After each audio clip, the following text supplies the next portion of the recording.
ചേട്ടാ ഒരു ഓട്ടം ആ പണപ്പല്ല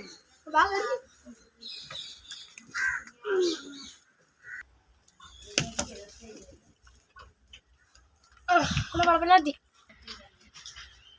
ആ ചേട്ടാ എത്ര രൂപയായി? 50 രൂപയാടാ. 50 രൂപയോ? ആ ഇച്ചിരി കൂടുതലല്ലേ? 60 രൂപയല്ലേ എല്ലാരും വാങ്ങിക്കുന്നേ? പടപ്പല്ല 60 രൂപയല്ലയോ?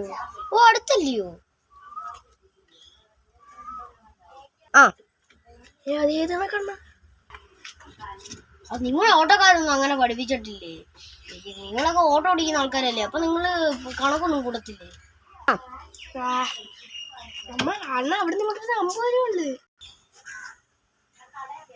അണ്ണനെ കൊണ്ട് എന്തോ ചെയ്യാനാ? ഞാനിപ്പോ 60 രൂപ എങ്ങ് തരാം, അണ്ണൻ അങ്ങ് വാങ്ങിച്ചാ മതി.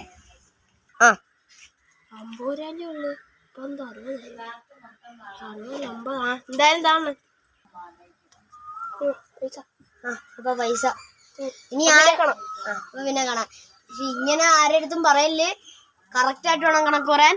അപ്പൊ ബൈ.